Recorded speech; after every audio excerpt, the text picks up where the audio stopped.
Bienvenue sur notre chaîne d'information Afrique 24 Info. Ici, vous avez le meilleur de l'information à temps et à l'heure. N'hésitez pas de vous abonner à la chaîne si cela n'est pas encore fait et surtout d'activer la cloche de notification pour ne pas manquer nos prochaines publications. On commence. Avant de commencer la vidéo, nous tenons à vous rappeler que les images utilisées dans toutes nos notes d'information sont à titre illustratoire. Nous vous invitons donc à rester poli et courtois dans l'espace commentaire au risque de voir votre commentaire tout simplement supprimé. Merci et bon visionnage à tous. Au Mali, 24 heures après le massacre des civils survenu dans 4 villages du centre du pays, des dizaines de Maliens ont manifesté à Bankas pour réclamer la protection de l'État. Face aux accusations d'immobilisme qui commencent à apparaître, Jamil Bita, porte-parole du mouvement proche du pouvoir, le M5, affirme que les forces armées maliennes ont lancé une opération de ratissage pour punir les auteurs du massacre dans la région de Bandiagara. L'armée est en état d'alerte maximale et je pense que la zone est en train d'être ratissée. Il y a donc des choses qui s'y passent. Moi, je suis convaincu que ce n'est qu'une question de temps avant de retrouver les assaillants.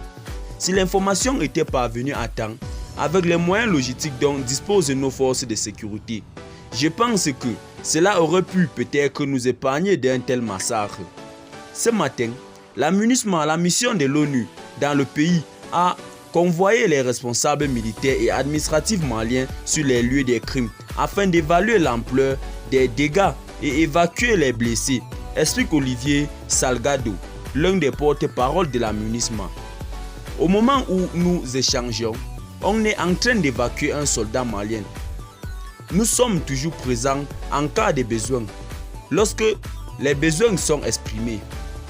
L'absence de l'armée malienne dans certains villages reculés du centre et du nord du Mali fait que les populations de ces localités vivent dans la peur, comme nous l'explique cet habitant de Savare, joint par la DW. Celui-ci dénonce un manque de prévision de la part de l'armée malienne. Aujourd'hui, nous sommes dans un pays où l'armée n'a pas toutes les forces pour sécuriser le Mali de façon générale. Chaque fois qu'il y a un problème dans une zone, l'armée se dépêche pour aller faire le maximum. Mais c'est aussi un manque de stratégie pour un vaste pays comme le nôtre. Il faut avoir une bonne stratégie pour pouvoir faire face aux attaques. Ce mardi, des dizaines de Maliens sont descendus dans la rue à Bankas, dans le centre du pays, pour réclamer la protection de l'État dans les zones où les crimes ont été commis, où les recherches pour trouver les survivants se poursuivent. Selon le gouvernement, 132 civils ont été tués par des hommes de la Katiba de Massina. Le groupe de prédicateurs Peul, Amadou Kounfa, à Diarasago et dans 2 localités environnantes, à quelques dizaines de kilomètres de Bankas. Eh bien les amis, c'est tout pour cette petite note d'information. Laissez-nous vos impressions en commentaire, notamment si vous avez trouvé cette petite note d'information intéressante.